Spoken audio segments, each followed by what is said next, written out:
Hello friend, NBK जी इस class में आपका स्वागत है। आज मैं आपके साथ भारतीय संविधान एवं राज्य व्यवस्था के अंतर्गत प्रस्तावना जो चैप्टर है उसके बारे में डिटेल से चर्चा करेंगे। पिछले कुछ वर्षों में हम देखते हैं कि प्रस्तावना से प्रश्न पूछे जाते रहे हैं। इसके अतिरिक्त जो प्रस्तावना को समझने के लिए हम इसको जो महत्वपूर्ण टर्मोलॉजी है, संपूर्ण प्रभुत्व संपन्न, समाजवादी, पंथ निरपेक्ष, लोकतंत्रात्मक, गणराज्य, न्याय, स्वतंत्रता, समता, बंधुत्व, ये सब टर्मोलॉजी को हम समझने का प्रयास करेंगे जिसकी प्रस्तावना को समझने में आपको आसानी होगी। तो प्रस्तावना जिसको कि उद्देशिका भी कहते हैं, ये प्रस्तावना संविधान का सार रूप होता है। किसी भी संविधान की प्रस्तावना उन लक्ष्यों एवं उद्देश्यों को प्रतिबिंबित करती है जिसकी स्थापना एवं संप्रवर्तन के लिए संविधान की रचना हुई है। प्रस्तावना उन मूलभूत दर्शनों का भी उल्लेख करता है जिस पर संविधान आधारित होता है। तो हम लोग देखते हैं प्रस्तावना है क्या। तो यहाँ पे 13 दिसंबर 1946 को पंडित जवाहरलाल नेहरू ने संविधान सभा के समक्ष उद्देश्य प्रस्ताव पारित किया था, ऑब्जेक्टिव रिजोल्यूशन पारित किया था। इसी का जो परिवर्तित रूप है वो प्रस्तावना है। यहाँ पे हम लोग देखते हैं कि संविधान प्रस्तावना में केवल एक बार संशोधन किया गया है, वो 42वें संविधान संशोधन 1976 के द्वारा मात्र एक बार संविधान में संशोधन किया गया जिसपे 3 टर्म जोड़ा गया, धर्मनिरपेक्ष, समाजवादी तथा अखंडता। तो इसको आप लोग याद रखिए कि प्रस्तावना में मात्र एक बार संशोधन किया गया 42वें संविधान संशोधन 1976 के द्वारा। इसमें 3 टर्म धर्मनिरपेक्ष, समाजवादी तथा अखंडता को जोड़ा गया। ये प्रश्न हमेशा पूछे जाते रहे हैं। इस पे अतिरिक्त हम लोग प्रस्तावना का महत्व इस रूप में भी देखते हैं कि इसी में उल्लेख है कि 29 नवंबर 1949 को संविधान सभा के द्वारा संविधान को अंगीकृत किया गया यानी अपनाया गया। तो ये डेट भी याद रखिए, प्रस्तावना में उल्लेखित है। अब प्रस्तावना के तत्व यानी इसका जो उद्देश्य हम लोग कर लेंगे, उद्देश्य की चर्चा यहाँ पे करेंगे, जो कि अगर मेंस में अगर पूछा जाता है कि प्रस्तावना का उद्देश्य क्या है तो इसको आप लोग कोट कर सकते हैं। इसमें नागरिकों को सामाजिक, आर्थिक एवं राजनीतिक न्याय सुलभ करवाना, विचार, अभिव्यक्ति, विश्वास, धर्म और उपासना की स्वतंत्रता उपलब्ध कराना, प्रतिष्ठा और अवसर की समता को सुनिश्चित करना तथा इसके अतिरिक्त व्यक्ति की गरिमा, राष्ट्र की एकता व अखंडता को सुनिश्चित करने वाली बंधुता को बढ़ाना। तो ये सिर्फ आप लोग याद रखिए, अगर मेंस में आता है तो इसको आप कोट कर सकते हैं। अब एक महत्वपूर्ण हो जाता है कि संविधान का पाठ प्रस्तावना है या नहीं। इस पे माननीय उच्चतम न्यायालय यानी सुप्रीम कोर्ट ने 4 डिफरेंट बार में अपना निर्णय दिया है। सर्वप्रथम 1950 में गोपालन बाद आया जिसमें कहा गया कि इस प्रस्तावना संविधान का भाग नहीं है। इसी प्रकार 1960 में बेरोबारी संघ मामले में भी कहा गया कि ये जो प्रस्तावना है वो गाइडिंग प्रिंसिपल पर आधारित है संविधान के लिए, पर एक संविधान का भाग नहीं है। सर्वप्रथम केशवानंद भारती मामले, जो कि केशवानंद भारती बनाम केरल राज्य इसको हम बोलते हैं, केरल राज्य में इसमें हम लोग देखते हैं कि सबसे पहले सुप्रीम कोर्ट के द्वारा कहा गया कि प्रस्तावना है जो संविधान का भाग है। तो पहली बार स्वीकार किया गया कि प्रस्तावना संविधान का भाग है, वो केशवानंद भारती बनाम केरल राज्य 1973 में। इसी को समर्थन दिया गया एलआईसी मामला 1995 में, इसमें कहा गया कि प्रस्तावना संविधान का आंतरिक हिस्सा है। तो इसको आप लोग याद रखिए कि सबसे पहले केशवानंद भारती मामले में प्रस्तावना को संविधान का भाग के रूप में माना गया। तो ये हमेशा क्वेश्चन आते रहते हैं। अब है कि प्रस्तावना में संशोधन किया सकता है या नहीं। तो यहाँ पे हम लोग देखते हैं कि प्रस्तावना को भी संविधान का भाग मानते हुए अनुच्छेद 368 के तहत संविधान के प्रस्तावना में भी संशोधन किया जा सकता है। केशवानंद भारती मामले में एक सर्वप्रथम माननीय उच्चतम न्यायालय द्वारा कहा गया है कि अनुच्छेद 368 के तहत संसद को यह शक्ति है कि संविधान के किसी भी पार्ट में वो संशोधन कर सकता है।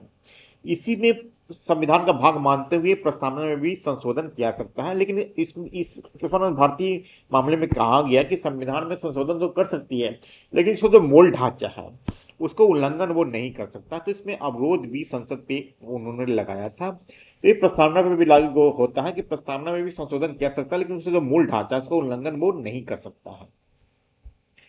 अब कि क्या प्रस्तावना परिवर्तनीय है या नहीं। तो परिवर्तनीय मतलब ही हो गया कि इसकी व्यवस्था को लागू करने के लिए हम माननीय न्यायालय का सहारा लिया जा सकता है या नहीं। तो प्रस्तावना में इस बात का उल्लेख नहीं है कि परिवर्तनीय है या नहीं, लेकिन बेरूबल मामले में 1960 में जो बेरू संघ मामले आया था, इसमें कहा गया कि प्रस्तावना परिवर्तनीय नहीं है, अर्थात कोई भी नागरिक इसके आधार पर न्यायालय में कोई मांग नहीं कर सकता। यहाँ पे हम लोग इस रूप में समझे कि जो फंडामेंटल राइट है वो परिवर्तनीय है। अगर इसका उल्लंघन कोई हनन कर रहा है तो अनुच्छेद 32 के तहत हम लोग सुप्रीम कोर्ट में, तथा अनुच्छेद 226 के तहत हम लोग हाई कोर्ट में याचिका दायर तक कर सकते हैं। लेकिन प्रस्तावना की बात में वो उल्लेख नहीं है, ये प्रस्तावना परिवर्तनीय नहीं है, क्या इसी व्यवस्था को लागू करने में हम न्यायालय का शरण नहीं ले सकते हैं। अब कुछ महत्वपूर्ण टर्म्स को हम समझने का प्रयास करते हैं, ऐसे कि जो संपूर्ण प्रभुत्व संपन्न, इसका मतलब हुआ कि भारत न तो किसी विदेशी शक्ति पर निर्भर है और न ही अपने ऊपर किसी बाहरी शक्ति के दबाव को स्वीकारता है।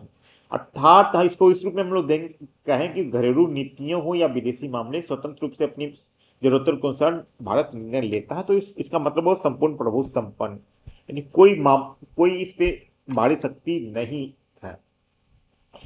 समाजवादी का जो चर्चा हुआ प्रस्तावना में वो लोकतांत्रिक समाजवाद के रूप में हुआ है, अर्थात भारतीय राज का जो उद्देश्य है वो समतावादी समाज की स्थापना करना है। धर्मनिरपेक्ष का मतलब हुआ, इसको हम लोग पंथ निरपेक्ष भी कहीं कहीं लिखा रहता है, पंथ निरपेक्ष दोनों एक ही टर्म के रूप में यूज होता है। यहाँ पे हम लोग देखते हैं इसका अर्थ हुआ कि राज का अपना कोई धर्म नहीं होगा।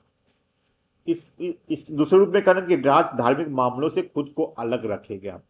लोकतंत्रात्मक का मतलब हुआ कि लोकतंत्र के 3 बुनियादी शर्तें हैं, रिप्रेजेंटेशन, पार्टिसिपेशन तथा रिस्पॉन्सिबिलिटी। ये लोकतंत्र के 3 महत्वपूर्ण स्तंभ हैं। तो इसी को वो दर्शाता है। अब्राहम लिंकन ने कहा था कि लोकतंत्र जनता के लिए और जनता के द्वारा किया गया शासन है। प्रारंभ में हम लोग देखते हैं कि लोकतंत्र 2 स्तरीय थी, सेंटर और स्टेट के बीच में शासन चलता था, लेकिन 73वें एवं 74वें संविधान संशोधन के द्वारा त्रिस्तरीय हो गया। इसमें पंचायती राज व्यवस्था भी आ गया। पंचायती राज व्यवस्था, इसको फिर नगर के लिए अलग व्यवस्था था, नगर व्यवस्था 74वें संविधान संशोधन के द्वारा। तो लोकतंत्रात्मक का इस रूप में हम लोग समझ सकते हैं। गणतंत्र का मतलब हुआ कि जो निर्वाचित जो राष्ट्राध्यक्ष होंगे वो निर्वाचित होंगे, न कि जनता के द्वारा चुने जाएंगे। इसका मतलब हो कि जनता के द्वारा निर्वाचित होंगे यहाँ के जो राष्ट्राध्यक्ष है, न कि वंशानुगत। हम लोग राष्ट्रपति के रूप में देखते हैं कि यहाँ का जो राष्ट्रपति का जो चुनाव होता है वो अप्रत्यक्ष रूप से जनता के प्रतिनिधियों द्वारा चुना जाता है। या फिर सामाजिक, राजनीतिक एवं आर्थिक न्याय के रूप में हम लोग इसको देखते हैं कि राजनीतिक न्याय किसको कहेंगे। तो राजनीतिक नागरिकों को राजनीतिक स्वतंत्रता प्रदान की जाए तथा सभी व्यक्तियों को समान राजनीतिक अधिकार प्रदान किया जाए। सामाजिक न्याय के रूप में हम लोग देखते हैं कि वर्ण, जाति, रंग, मूलवंश, धर्म, लिंग पर आधारित सभी प्रकार के भेदभावों को समाप्त करते हुए सबों के लिए समान व्यवहार होना चाहिए। आर्थिक न्याय मतलब हुआ कि आर्थिक आधार पर सभी के साथ समान व्यवहार होना चाहिए। स्वतंत्रता हम लोग यहाँ पे देखते हैं कि संविधान के भाग 3 में स्वतंत्रता की चर्चा की गई है। इसमें कहा गया कि भारतीय नागरिकों के साथ साथ विदेशियों को भी स्वतंत्रता का अधिकार प्राप्त है। समता में हम लोग देखते हैं कि प्रस्तावना में प्रतिष्ठा अवसर की समता की बात करता है। बंधुत्व, फ्रेटर्निटी मतलब भाईचारे की भावना को दर्शाता है, यहाँ पे है। आगे हम लोग देखते हैं कि प्रस्तावना का महत्व क्या है। तो प्रस्तावना का महत्व इस रूप में हम लोग देखते हैं कि यहाँ पे एक महत्वपूर्ण नाम है सर अल्लादी कृष्णय्यर, इसको आप मेंस में कोट कर सकते हैं, जिनके द्वारा कहा गया है कि प्रस्तावना में उन आधारभूत दर्शन और राजनीतिक, धार्मिक और नैतिक मूल्यों का उल्लेख है जो हमारे संविधान का भाग है। संविधान की प्रस्तावना हमारे दीर्घकालिक सपनों का विचार है। तो ये मीन्स में अगर आता है तो इसको आप कोट कर सकते हैं। लेकिन हम लोग माननीय उच्च न्यायालय के द्वारा भी प्रस्तावना का महत्व दर्शाया है, जिसमें कि 1960 में जो बेडूवाली मामले आए हैं उसमें कहा गया कि संविधान का जो मूल उपबंध अगर अस्पष्ट हो, क्लियर नहीं हो, तो उसकी व्याख्या करने के लिए हम प्रस्तावना की सहायता ले सकते हैं। केशवानंद भारती मामला 1973 में आया था, उसमें कहा गया कि प्रस्तावना को एक गाइडिंग मार्गदर्शक सिद्धांत यानी गाइडिंग प्रिंसिपल के रूप में हम लोग मान सकते हैं। तो ये प्रस्तावना का महत्व है, इसकी चर्चा करेंगे। इसमें हम लोग मल्टीपल चॉइस क्वेश्चन की भी यहाँ पे हम लोग 5-7 क्वेश्चन पे हम लोग देखेंगे जो कि पिछले कुछ वर्षों में पूछे जाते रहे हैं या आने वाले वर्षों में पूछे जाने की संभावना है। तो संविधान की प्रस्तावना निम्न में से किस प्रस्ताव का परिवर्तित रूप है? तो हमने यहाँ पे कहा है कि उद्देश्य प्रस्ताव, इसका आंसर होगा सी। 13 दिसंबर 1946 को पंडित जवाहरलाल नेहरू ने संविधान सभा के समक्ष उद्देश्य प्रस्ताव पारित किया था। इसी का मॉडिफाइड रूप हम लोग प्रस्तावना में देखते हैं। तो भारतीय संविधान की प्रस्तावना में निम्न में से किस तिथि को संविधान को अंगीकृत किए जाने का उल्लेख है? तो 26 नवंबर 1949 को क्लियर रूप में लिखा हुआ 26 नवंबर 1949 को संविधान सभा के द्वारा संविधान को अंगीकृत किया गया है। तो इसका आंसर बी होगा। भारतीय संविधान के प्रस्तावना में अब तक कितने बार संशोधन किया गया है? तो बस इसी मात्र एक बार संशोधन किया गया, 42वें संविधान संशोधन 1976 के द्वारा, जिसमें 3 टर्म्स धर्मनिरपेक्ष, समाजवादी एवं अखंडता को जोड़ा गया है। तो ये काफी इंपॉर्टेंट क्वेश्चन आते रहे हैं।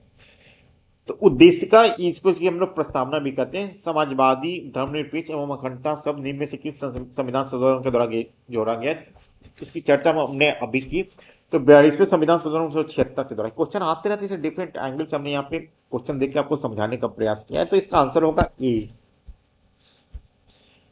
अब है कि 42वें संविधान संशोधन 1976 के द्वारा निम्न में से किस शब्द को प्रस्तावना में शामिल नहीं किया गया है?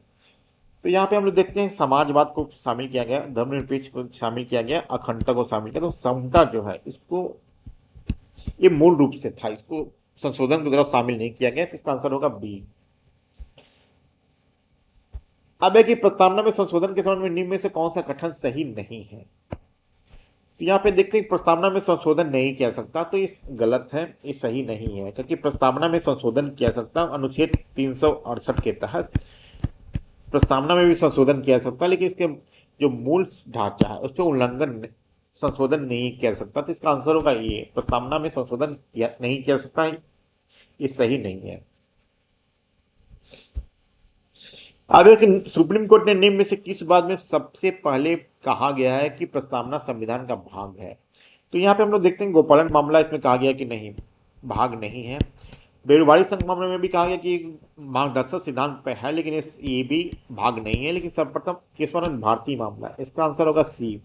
इसमें कहा गया कि प्रस्तावना है जो संविधान का भाग है, जिसको कि समर्थन LIC मामला 1995 में भी किया गया। तो पहली बार पूछा जा रहा है, तो इसका आंसर होगा सी। तो आपको ये वीडियो कैसा लगा कमेंट बॉक्स में लिखकर जरूर बताइए। तथा अब तक मेरे चैनल को सब्सक्राइब नहीं किया है तो कृपया चैनल को सब्सक्राइब कर लीजिए। वीडियो के अंत तक बने रहने के लिए धन्यवाद।